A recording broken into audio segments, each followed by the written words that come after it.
Sadhguru is an Indian yogi who runs the Isha Foundation, a non-profit organization dedicated to cultivating human potential. He went from defying his parents' wishes by refusing to pursue a postgraduate degree and going into business instead, to having a spiritual experience when he was 25, traveling on his motorcycle teaching yoga, and becoming a best-selling author and highly paid speaker.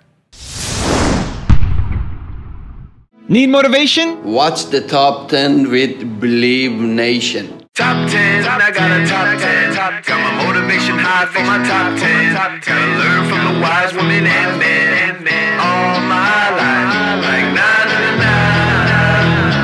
9. For my top 10, top 10, 9 and 9. This one's for my top 10.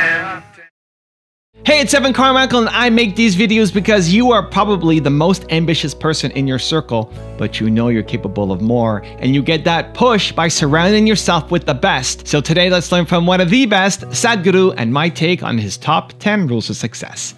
Enjoy. Okay, let's kick it off with rule number 1. Take charge of your life. Fundamentally, if people understand that the source of human experience is within you, joy or misery, agony or ecstasy, pleasure or pain, everything comes from within you. If you understand this much, if I understand, suppose right now I think I'm miserable because of you, there's no solution for my life, isn't it? Because all you have to do is walk in front of my home, I will become miserable. So simple it is. You don't have to kill me, you just have to walk around in front of me. I will die within myself every day. If I understand the source of my joy and misery are within me, then you know what's the obvious choice? Joy. It's the obvious choice, isn't it? So this one fundamental thing has to get across to all the human beings on this planet. Your experience is entirely determined by you. This is what the word karma means, unfortunately. It's become something else here.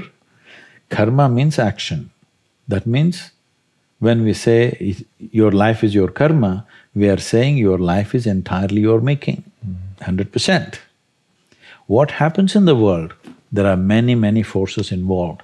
What happens within me? It's 100% me, 100%, isn't it?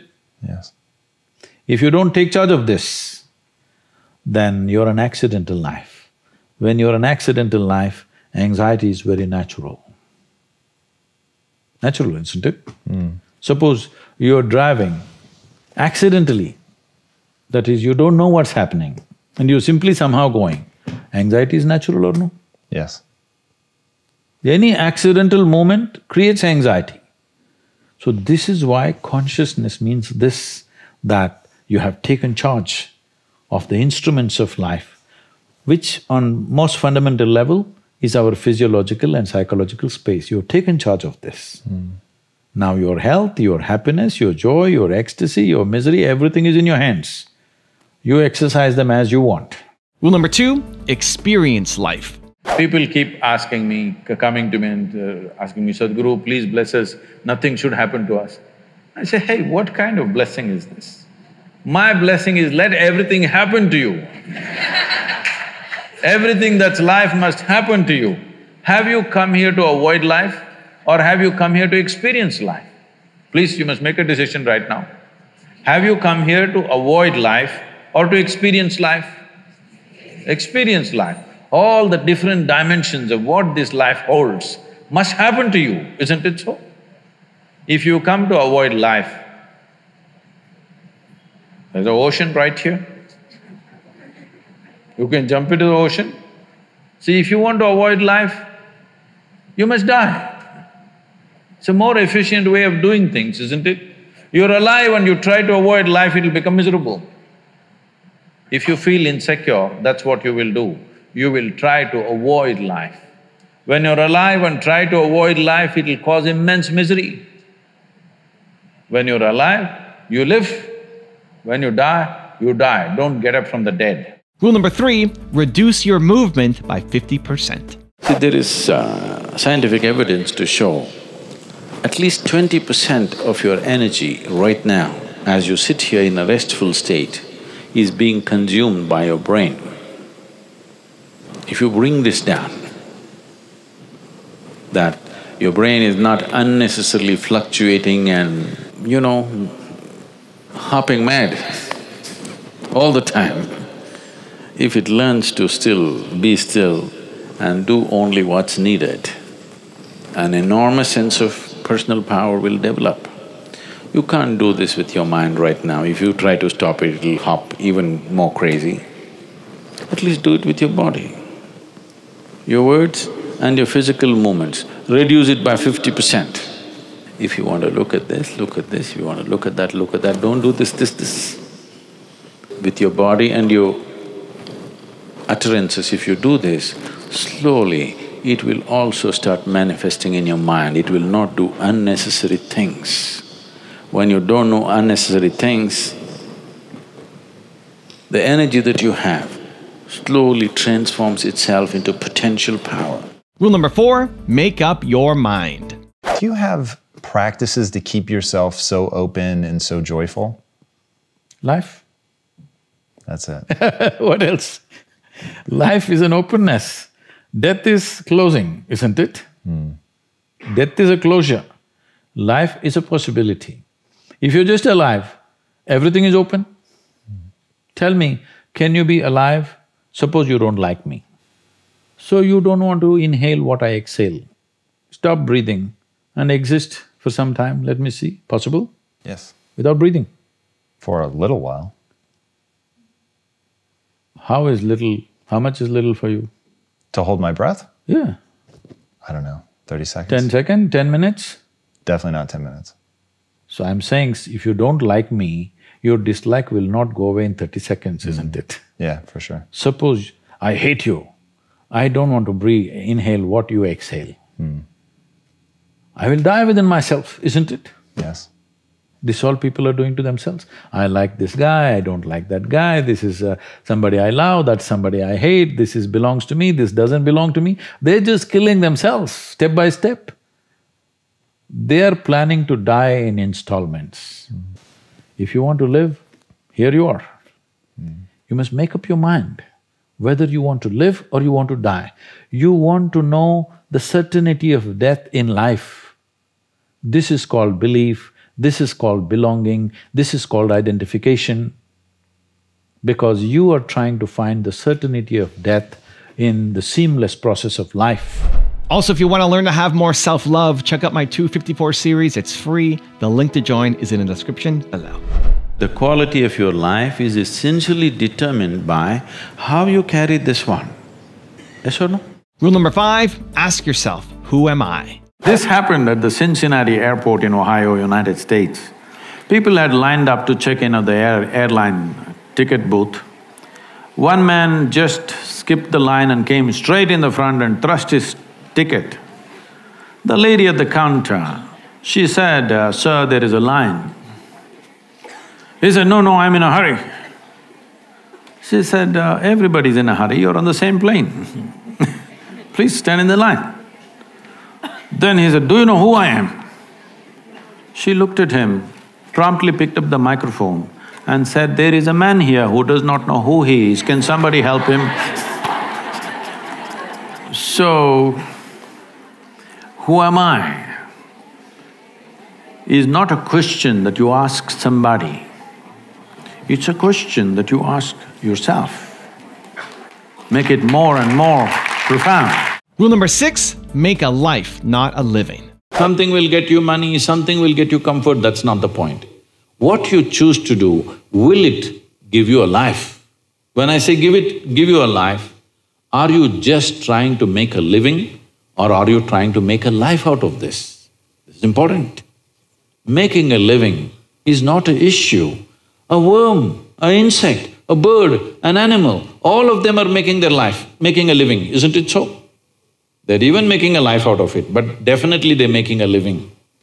So making a living with such a big brain is not an issue. Earning your food is not an issue, making a living is not an issue. Only problem is you want to live like somebody else, that's an endless problem. I want to live is not a problem. I want to live like you, this is a problem. So, it is important, if you consider your life was a precious life. You must make sure you make a wonderful life out of this. Rule number 7, don't pursue enlightenment.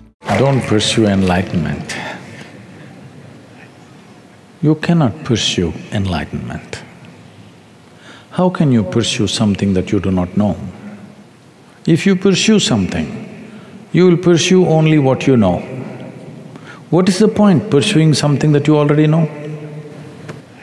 What is the point in running after something that you already know? So if you have to step into something that you do not know, the only thing is just to keep walking. Keep a steady direction and keep walking. Maybe it's a wrong direction, it doesn't matter. Just keep walking. After all, planet is round.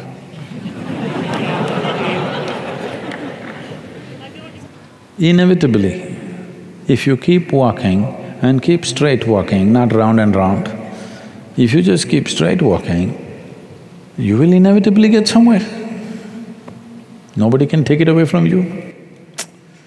You know, if you have a dog at home, you would know this.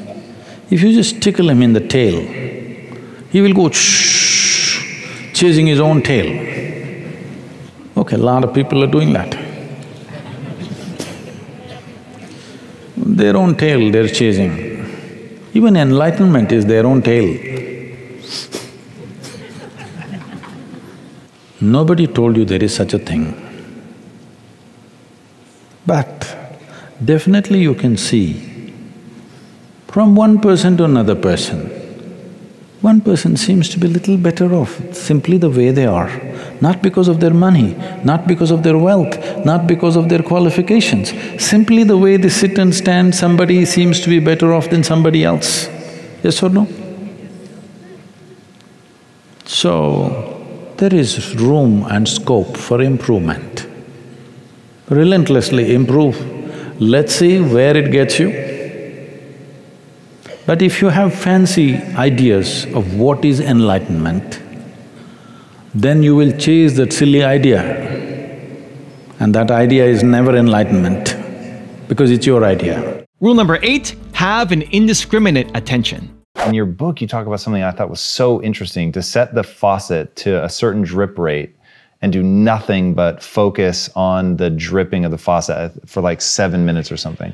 The idea is to pay attention to something which has no relevance to you. See, people have divided the universe. This is important, this is not important. This person is important for me, this person is not important for me. This is important for me, that's not important for me. You divided the universe. You will never know anything this way. Indiscriminate focus, indiscriminate attention. I am not attending to you because you are somebody with a cobra in your heart, all right? It doesn't matter who I speak to, who I am with, I'm the same way. Indiscriminate. Only when your attention and involvement is indiscriminate does the universe open up to you. You have discriminated, naturally you close. You know, people come to me and say, Sadhguru, I want to walk the spiritual path. I say, okay, be here for 3 days, let's see what we can do. So, no Sadhguru, day after tomorrow, my uncle's daughter's birthday, I have to go. Oh, you want to get enlightened? And day after tomorrow, uncle's daughter's birthday also, all right. We got 1.5 days. You do one thing, you do this, this and this. I said, Sadhguru, but I don't like this. All right, I'll give them a small piece of paper and say, okay, write down things that you like, we'll only do that.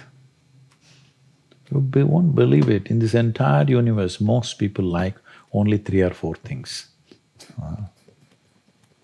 When you're so constipated in your head that you like only 3 or 4 people or 3 or 4 things in your life, how do you want to open up to the existence? Because life is happening because of its openness. This is a fundamental difference between death and life is, people are thinking it's just breath, all right, on one level. That is also openness. Whether you allow this to happen or you don't allow it to happen, whether you did it consciously or unconsciously, but it's happening, isn't it? Openness is on every subatomic particle, is in communication with everything. That's why this is going on. Breath is happening, so much is happening in connection with everything. It is only in openness you're alive. As you close doors, you're dying in installments. Dying in installments is torture. See, life is fantastic if you're alive and fully alive. If you're dead, it's good. At least the neighbors may think so. This may sound very not so compassionate, but I'm saying everybody dies, you and me will die, all right? If you're dead, the game is over. But if you're half dead, oh, this is endless torture to yourself. When you are being tortured, of course you'll share it with everybody else. Rule number 9, accept your mortality. If you come to terms with your mortality, security, insecurity, all these things will go. You are living on a daily basis as if you are forever. The fundamental awareness that this is mortal, this is here only for a limited amount of time, if this was a normal conscious thing for you, you would put your life to best use, for sure. And if you come to terms with that one thing, there would be no insecurity because there's nothing to gain, nothing to lose in this life. You came with nothing. Whatever the hell is happening, you're on the profit side. Yes or no? Huh? Isn't it so? Did you come with investment? No. You come with nothing. So whatever the hell is happening, you're always on the profit side, isn't it? And anyway, they don't allow you to take a container in the end. So all you have is how profound, intense and beautiful is your experience of life. So don't make too much fuss about it. You're acting as if you're going to lose something. No, there's nothing to lose, nothing to gain because you come and you go. You may think, oh, my life, my life. No, it's your life on this planet is like a pop-up. On the computer screen you've seen these pop-ups? You just pop up and pop out. In the meantime, will you rise and shine is the only question, all right? So if anyway you shine, sometimes you may be seen by people, sometimes you may not be seen by people. The important is you are shining within yourself and that's all that matters. If people have eyes, they will see it. If they have no eyes, they won't see it, that's their problem. But you are living an intense and profound life, that's all that matters here. If you understand this and if you bring this into your life, insecurity will not happen because security can happen only in death. And rule number 10, the last one before a very special bonus clip, is be loyal to your wonderfulness. You may be wonderful, but you are not loyal to your wonderfulness.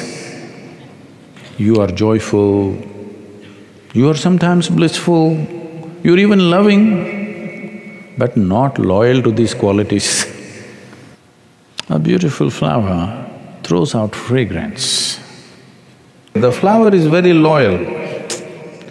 No matter if you pluck it also, it's still fragrant. If the cow eats it also, it's fragrant. If the bee messes around also, it's fragrant. It never got angry and turned into a skunk ever. But you're not like that, you are wonderful like this. If somebody pokes you, you will become a skunk. You're not loyal to your wonderfulness. Now I have a special bonus clip from Sadhguru on how to make your wakefulness restful that I think you're gonna enjoy. But before that, it's time for the question of the day. I wanna know, how can you be more loyal to your wonderfulness? What will you do today? Let me know, put it down in the comments below. And if you made it this far in the video and you are still here watching, Believe Nation, we don't just watch videos, we commit to taking action. If that's you or you're gonna do something after watching this video, give me a hashtag Believe down in the comments below and let me know where you're from as well so I can celebrate you. Right now generally people's understanding is rest means sleep. Wakefulness means something is happening. No, you have to make your wakefulness also restful. It is just like if you have an automobile who's running at a very high RPM all the time, it'll naturally wear itself out. So it's important that you run cool. So if you are running at an easy pace, your efficiency will go up, your ability to do things will go up, your competence will go up in everything. Above all, the number of hours that you sleep will go down dramatically.